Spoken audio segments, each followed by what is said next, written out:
समाज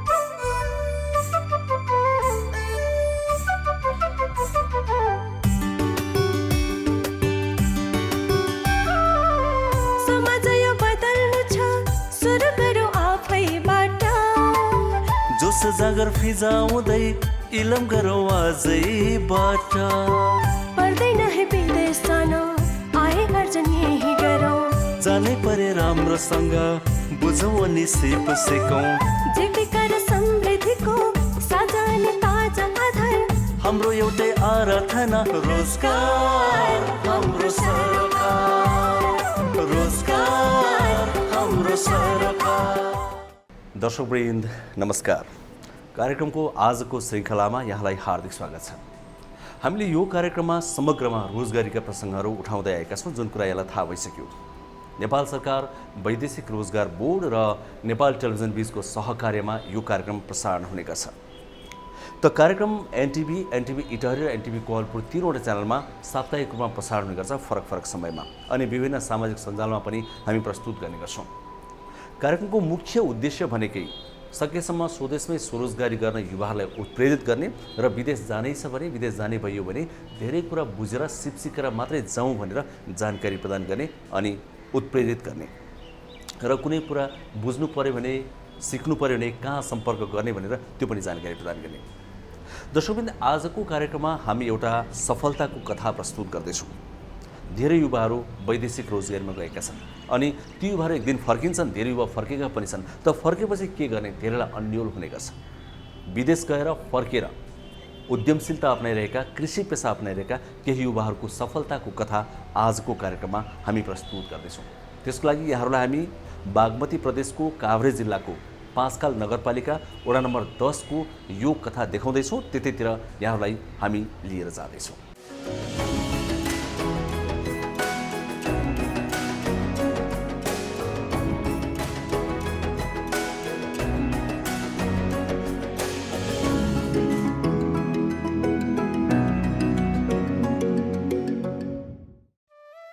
बागमती प्रदेशको पाँचखाल नगरपालिका, जसको प्राकृतिक सौन्दर्य वर्णन गरेरै नसकिनेछ। पाँचखाल प्राकृतिक सौन्दर्य मात्रै होइन, कृषि उर्वरतामा पनि निकै धनी छ। यही कृषि भूमिको वडा नम्बर 10 धैरेनीमा केही स्थानीय युवाहरू मिलेर एक आधुनिक बाख्रा फार्म सञ्चालन गरेका छन्।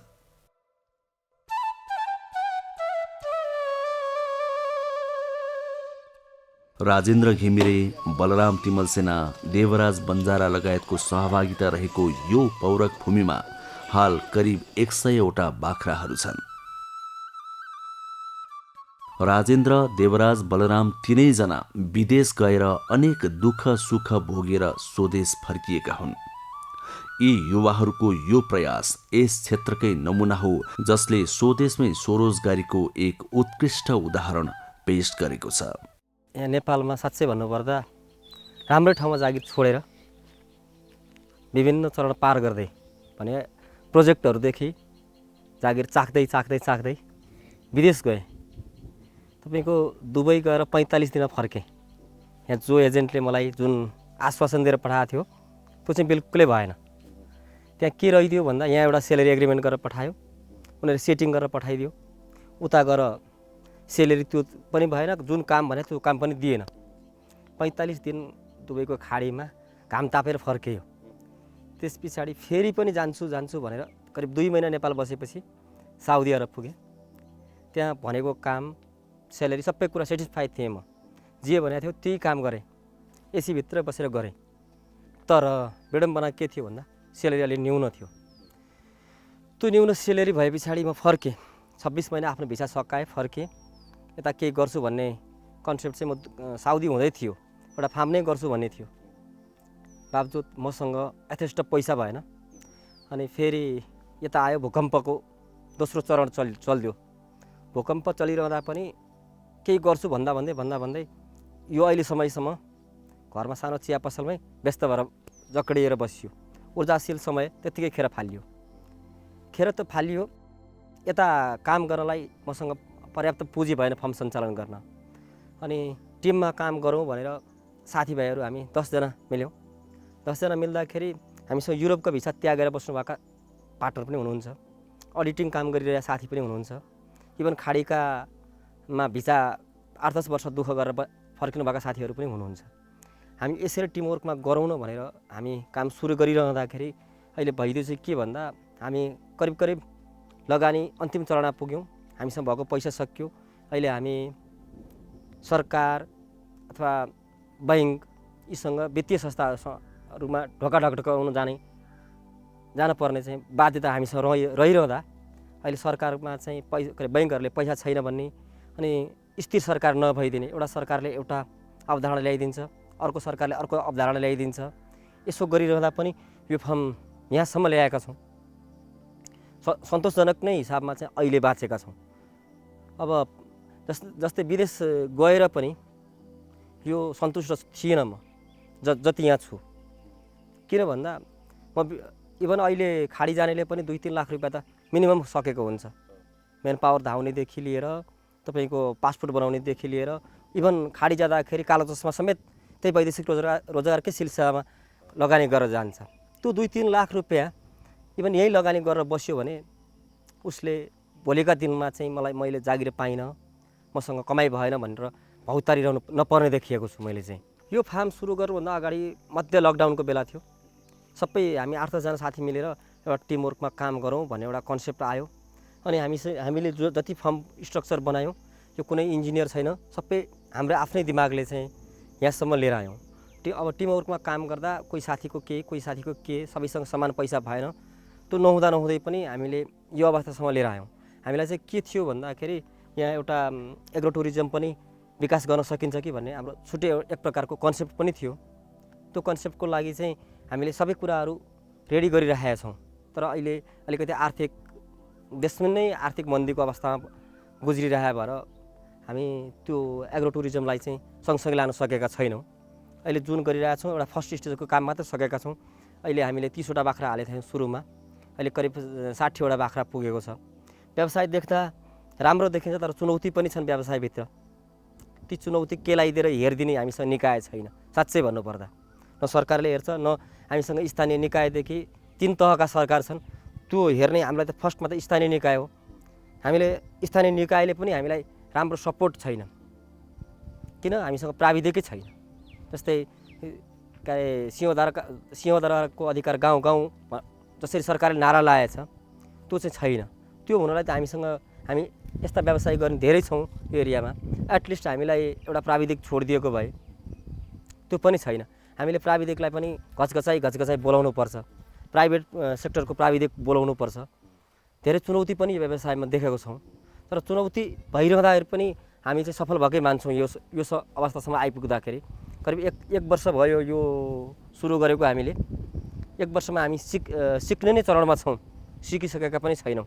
त्यही भएर पनि हामीले हत्तै 300 क्यापासिटीको खोर बनाएर पनि बाख्रा लगानी गर्न सकिरहेका छैनौँ। भोलि चुनौती धेरै देखेर नै अब हेरौँ। अब पछिल्लो वर्षमा चाहिँ हामी अर्को एउटा फार्म स्टे सहित काम गर्न सक्छौँ भन्ने हामीलाई ढुक्क भएर काम गरिरहेछौँ। बाहिर जाने लगानी यहीँ गर्नुहुन्छ, सामान्यदेखि लगानी गर्नुहुन्छ भने तपाईँलाई मात्र होइन, तपाईँको छोरा नातिसम्मलाई राम्रो मार्गदर्शक चाहिँ नेपालमा कृषि व्यवसायमा छ है भनेर छाती फुलाएर भन्न सकिने अवस्था छ। जागिर खोज्नु र अरूको अन्डरमा यसरी यति घन्टा ड्युटी गर्नुभन्दा यहाँ बिल्कुल नै फरक छ। किन विदेशमा म आफू स्वयं नै 10 घन्टा 12 घन्टा खट्दाखेरि कुनै दिन छुट्टी मिल्दैन थियो। इभन बिरामी हुँदा पनि सुपरभाइजरले त ड्युटीमा आइजो भन्थ्यो। तर त्यो अवस्था यहाँ छैन। यहाँ चाहिँ हामीले त्यहाँको जति नै खट्यौँ भने अहिले जति आम्दानी लिन्छ त्यसको डबल हामी आम्दानी लिन सक्छौँ। तपाईँको अहिले मैले अघिल्लो सालमा करिब 30वटा बाख्रा हालेको थियौँ। हामीले 10-12वटा खसी पनि बेचिसकेका छौँ। अब अहिले हेर्ने भने मसँग 60वटा भन्दा माथि बाख्रा भइसकेका छन्। अब यो व्यवसायलाई चाहिँ निरन्तरता दिइरहने र अलिकति लगानी थपेर जाने हो भने पक्कै पनि वैदेशिक रोजगारीमा हामी जस्ता युवाहरू भौतारिनु चाहिँ पर्ला जस्तो मलाई लाग्दैन। म चाहिँ तपाईँको 2065 सालमा पहिला दुबई गएँ। दुबईमा 4 वर्ष बसेँ। त्यसपछिबाट म कुवेत गएँ। कुवेत र दुबई गएर 7 वर्ष बसेँ। मेरो चाहिँ तपाईँको कृषि नै भिसा थियो। कुवेतमा मैले खेती किसानै काम गरेको। मैले यो टमाटर फलाउने, आलु फलाउने, तर टनेलभित्र थियो। ग्रिन हाउसभित्र कृषि नै काम गरेको। तर पारिश्रमिक त्यति राम्रो होइन। अनि मैले चाहिँ त्यहीँ सिकेर चाहिँ तपाईँको त्यहाँभन्दा यही काम चाहिँ नेपालमा गरियो भनेदेखि त्यहाँ 12 घन्टा खट्नु साटो, यहीँ गरियो भने यहाँ 8 घन्टा गरियो भने त्योभन्दा दोब्बर कमाइन्छ भन्ने सोच बनाएँ। परिवारको नजिक पनि हुने भइयो भनेर चाहिँ नेपाल फर्किने कुरा गरेर नेपाल फर्केँ। मैले चाहिँ भैँसी फार्म पनि सुरु गरेँ। 2068 सालमा दर्ता गरेको छु मैले, तिमल सिन्हा पशु फार्म भनेर गाई भैँसी हालेको छु।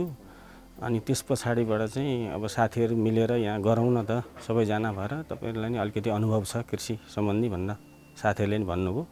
ठिकै छ नि त, सबैजना साथीहरू मिलेर काम गरौँ भन्दा यतापट्टि नै सुरु गरियो।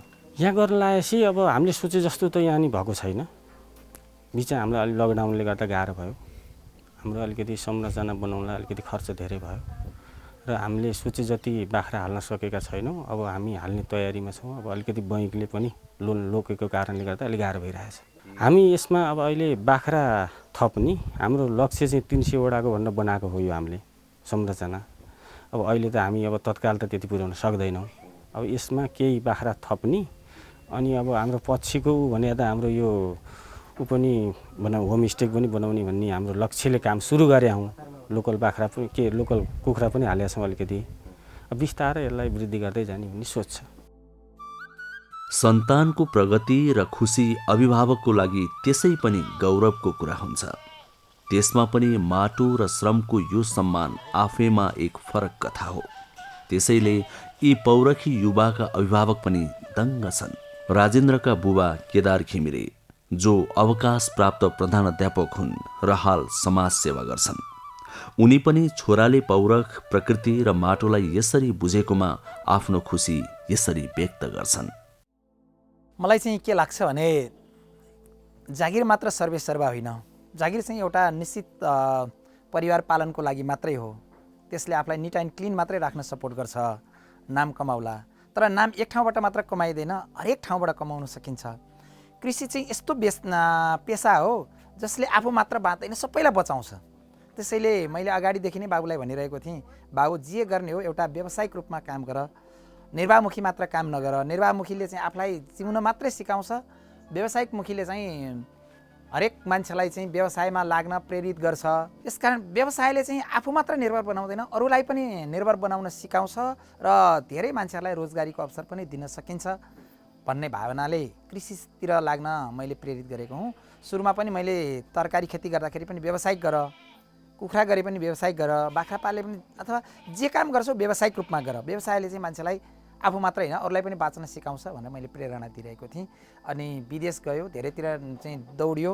विदेश गएर एकचोटि फर्किएर पनि आयो, त्यत्तिकै चाहिँ पैसा भनेको काम र व्यवसायहरू नमिलेर त्यहाँ आफूले फरक ठाउँमा काम लगाएको कारणले अनि खाडी मुलुकमा दुःख नगर भनेर यहाँ आएर व्यावसायिक नै काम गर्न प्रेरित गरेँ र अन्तिममा आएर बाख्रा पालन गर्यो। राम्रै खुसी नै छु। म आउँछु कहिलेकाहीँ आउँछु, थोरै आउँछु। आउन चाहिँ म अन्यत्र काम यसो त्यसोले गर्दाखेरि अलिकति भ्याउँदैन। कहिलेकाहीँ आउँछु, आएर हेर्छु। म पनि हिजो टिचिङ गर्दाखेरि पनि कृषिसँग नै जोडिएको थिएँ।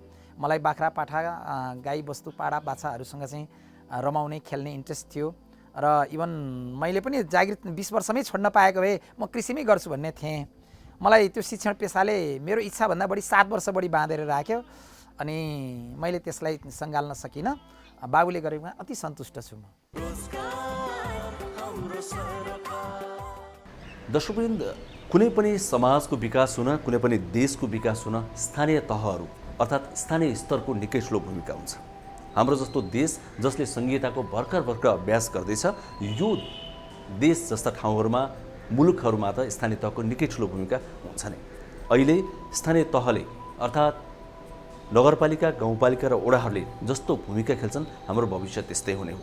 त पाँचखाल नगरपालिकाको वडा नम्बर 10 को यो प्रयास हामीले देखाइरहँदाखेरि अब स्थानीय तहले चाहिँ आगामी दिनमा यस्ता कुराहरूलाई कसरी प्रोत्साहित गर्दैछ त, कसरी स्वरोजगारी खोज्दैछ त अनि जनताहरूलाई पस्किँदैछ त, यो विषयमा पनि जनप्रतिनिधिको आवाज पनि हामीले लिएका छौँ, ताकि यो आवाज र यो कुरा भनेको धेरैको लागि प्रेरणाको स्रोत पनि बन्न सक्छ, धेरैको प्रतिनिधि आवाज पनि बन्न सक्छ। विगतको एक कार्यकाल जनप्रतिनिधि रहिरहँदा पनि हामीले विभिन्न गैर सरकारी सङ्घ संस्थाहरूलाई समन्वय गरेर किसानको हक हितका लागि अथवा उत्पादन वृद्धि गराउनका लागि र व्यावसायिकतर्फ उन्मुख गराउनका लागि विभिन्न कार्यक्रमहरू पनि अगाडि बढाएका छौँ। जस्तै लग्री नेपाल, सिप्रेट लगायतका विभिन्न संस्थाहरूले भकारो सुधार, गोठ सुधार लगायत तरकारी बालीहरू यो चाहिँ आइपिएम तरिकाबाट विषादीहरूलाई न्यूनीकरण गर्ने लगायतका कार्यहरू पनि अगाडि बढाएर युवाहरूलाई चाहिँ एउटा स्वस्थ तरकारी उत्पादन र स्वस्थ फलफुल उत्पादनका लागि पनि प्रेरणा होस् भन्ने हिसाबले नगरपालिका र वडाले पनि केही कार्यक्रमहरू गर्दै पनि आइरहेको छ र आगामी दिनहरूमा पनि यस्ता कार्यक्रमहरूलाई निरन्तरता दिने हाम्रो चाहना पनि छ र यसलाई चाहिँ अगाडि बढाएर युवा र व्यावसायिक किसानहरूलाई चाहिँ जो व्यावसायिक रूपमा अगाडि बढ्ने चाहना राख्नुभएको छ उहाँहरूलाई सहज हुने हिसाबका कार्यक्रमहरू पनि हामीले लिएर आउने भन्ने चाहना रहेको छ। वैदेशिक रोजगारीका लागि लाखौं युवाहरू देश छोडेर परदेश गइरहेको आजको सन्दर्भमा केही युवाहरूले आफ्नै वरिपरि भएका स्रोत साधन प्रयोग गरी गरेको यो प्रयास उदाहरण मात्रै होइन, सन्देशमूलक पनि छ, जसले एक गाउँको यो कुनाबाट सिङ्गै संसारलाई एक ऊर्जाशील सन्देश प्रवाह गरेको छ। म चाहिँ मातृभूमिको सेवा पनि हुन्छ, आत्मसम्मान हुन्छ र आफ्नो देशमा काम गर्दाखेरि गर्व छुट्टै हुन्छ अनि पहिचान पनि छुट्टै हुन्छ। यति नै काम हामी विदेशमा गएर गऱ्यौँ भने हामी अर्काको दासै हुन्छौँ। हामीलाई त्यहाँ आत्मसम्मान मिलिरहेको हुँदैन। पैसा त मिल्छ होला तर पैसाले सबै कुराहरू किन्न सकिन्न। आफ्नो देशमा बसेर यति नै काम हामीले यहाँ काम गर्न सक्यौँ भने हामीलाई एउटा आत्मसम्मान मिलिरहेको हुन्छ। हामीले गरेको उत्पादनले गर्दाखेरि धेरै मान्छेहरू बाँचिरहेको हुन्छ, साथमा अरू मान्छेले पनि रोजगार पाइरहेको हुन्छ र स्वाभिमानी हुन्छ। त्यो कारणले गर्दाखेरि विदेशी मोहभन्दा आफ्नो देशमा चाहिँ एउटा सर्वश्रेष्ठ नागरिक भएर यहाँ काम गर्न यहाँ अवसर मिल्छ। त्यसैले म हरेक खाडी मुलुकमा जाने युवाहरूलाई स्वदेशमै केही गर्न सकिन्छ। यहाँ पैसा होला अलिकति थोरै बच्ला तर स्वाभिमानता साथ आफ्नो परिवारसँग रमाएर जिउन र कमाउन सकिन्छ। सबैलाई खाडी मुलुकभन्दा आफ्नै देशमा पसिना बगाउन म सुझाव दिन चाहन्छु। कृषिले सबैलाई जिउन सिकाउँछ अनि कृषिसँग चाहिँ हामी सबैको जीवन जोडिएको छ। कृषि उत्पादन नहुने हो भने त हामीले खानेकुरा त कहाँबाट उत्पादन हुन्छ त? हाम्रै आफ्नै देशको हुँदा त हामीले बाहिरबाट कति आयात गर्नु परिरहेको छ। हिजो निर्यात गर्ने देश हो हाम्रो कृषि प्रधान देश। आज हामी बाहिरबाट आयात गर्नु परिरहेको कुरालाई हामीले यहाँ यो कृषिलाई प्राथमिकता दिन सक्यौँ भने बिल्कुलै आयात घटाउन सकिन्छ अनि आफ्नो जीवनलाई पनि माथि उकास्न सकिन्छ र सबैको लागि चाहिने कृषि नै हो। कृषि बेगर हाम्रो जीवन निर्वाह सम्भव छैन। त्यसकारण म सबैलाई भन्न चाहन्छु कृषि प्रमुख पेसा र व्यवसाय हो। यसलाई हामीले एकदमै अग्रस्थानमा राखेर अगाडि बढ्नुपर्छ भन्ने लाग्छ मलाई। हामी जस्ता किसानका छोराले खाडी मुलुक जानुभन्दा चाहिँ यही खेती किसान र यही पशुपालनमै ठिक छ जस्तो लाग्यो मलाई चाहिँ। मेरो चाहिँ लामो बसाइ विदेशको 7 वर्षको बसाइ लिएर अनि अब यहाँ आएर नि म लगभग 10 वर्ष भइसक्यो मैले यो कृषि पेसामै काम गरेको।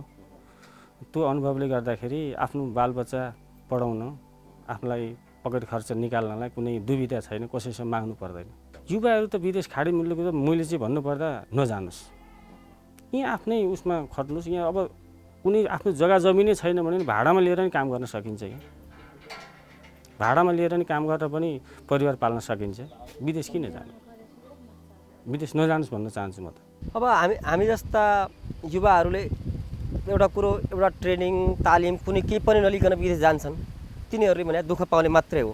इभन तपाईँ यहाँ बसेर परम्परागत हिसाबले पाल्नुहोस्, बाउ बाजेले जसरी पाल्थे त्यसरी मात्र पाल्नुभयो भने पनि तपाईँ इभन बाख्रै पाल्नुहोस् भन्दिनँ म, भैँसी पाल्नुहोस्, गाई पाल्नुहोस्, बङ्गुर पाल्नुहोस्, कुखुरा पाल्नुहोस्, तपाईँ खाडीमा गर्ने जति दुःख यहाँ गर्नुभयो भने अवश्य पनि यहाँ कमाइ छ। यसको लागि चाहिँ तपाईँले पहिला योजना बनाउनुहोस् के गर्ने हो। त्यो योजना चाहिँ आफूले गरेको योजना आफू मात्र मूल्याङ्कन नगर्नुहोस्, सम्बन्धित दक्ष प्राविधिकसँग सरसल्लाह लिनुहोस् अनि तपाईँ आफ्नो लक्ष्यमा पुग्नुहुन्छ भन्छु म। यसको लागि निरन्तर मेहनत, धैर्यता र यो मेरो काम हो है भनेर त्यो जिम्मेवारी बोध आफैमा हुनु चाहिँ पर्छ। यहाँ बाख्रा टन्न हालिदिएर आफू बाख्रालाई त घाँस छँदैछ, चरिहाल्छ, खाइहाल्छ भनेर आफू बाहिर लाग्यो भने त्यो काम छैन। निरन्तर कुन बिरामी छ छैन सबै कुरा चाहिँ 24 घण्टा आफ्नो निगरानीमा हुनुपर्छ। होइन भने यो व्यवसाय चुनौती महाचुनौती छ। खोरै रित्तिन सक्नेसम्म अवस्था पनि आउन सक्छ।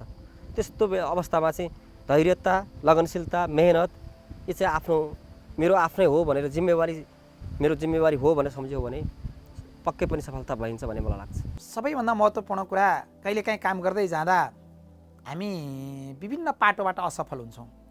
त्यहाँ हामीसँग त्यो सम्बन्धी ज्ञान, सिप, नलेज नहुनसक्छ। त्यो कारणले असफल भएका हुन सक्छौँ। अनि हावापानी सुहाउँदो काम गर्न नसकेका हुन सक्छौँ। त्यो कारणले हामी असफल हुन सक्छौँ। कतिपय कुराहरू काम गर्दै जाँदा हामीले सानो मिस्टेकले गर्दाखेरि त्यहाँ चाहिँ नोक्सानी बेहोर्नुपर्ने हुनसक्छ। यसको लागि पहिला हामीले त्यो सम्बन्धी ज्ञान सिप लिनु आवश्यक छ। अनि त्यसपछि निरन्तर लाग्नुपर्छ। भएन भनेर आज हामीले एउटा काम गऱ्यौँ, भएन भनेर छोडिदियो अनि फेरि भोलि हुँदैन। हामीले त के गर्नु पऱ्यो भने त्यसलाई कन्टिन्युटी एकदमै दिनुपर्छ। अनि मोनिटरिङ गर्नुपर्छ। अनि योजना बनाउनुपर्छ। योजना बनाएर मोनिटरिङ गरेर हामीले त्यहाँबाट चाहिँ लागत कति छ, त्यो लागत बढ्नुका कारणहरू के हुन्, लागत बढ्नाले पनि हामीले व्यवसाय छोडेर आए हुन्छौँ। जस्तो उदाहरणको लागि बाख्रा पालन हेरौँ। बाख्रा पालनलाई चाहिने घाँस हो, हामीले अन्तबाट आयात गर्नु पऱ्यो, किनेर ल्याउनु खुवाउनु पऱ्यो भनेदेखि त लागत बढ्यो। यसले हामीलाई के गराउँछ, घाटा बनाउँछ। त्यसलाई हाम्रो घाँसलाई उत्पादनसँग जोड्नु पऱ्यो। भैँसी पाल्ने कृषकले पनि पोषणयुक्त घाँसलाई जोडिदियौँ भने दाना किन्ने पैसा बच्यो। यसरी हामीले पोषणसँग चाहिँ जोडेर, आहारसँग जोडेर खर्च कटौती गर्न सक्छौँ। यसले हामीलाई मुनाफा बनाउँछ। त्यसैले निरन्तर लाग्नु पऱ्यो, संयमित भएर लाग्नु पऱ्यो, धैर्य गर्न सक्नु पऱ्यो। हामी घाटा गयौँ भने किन गयौँ भनेर त्यसको चाहिँ एनालाइसिस गर्न सक्नु पऱ्यो। यसो गऱ्यौँ भने हामी घाटा जाँदैनौँ। धैर्य गरेर काम गर्न सिक्नुपर्छ जस्तो लाग्छ मलाई।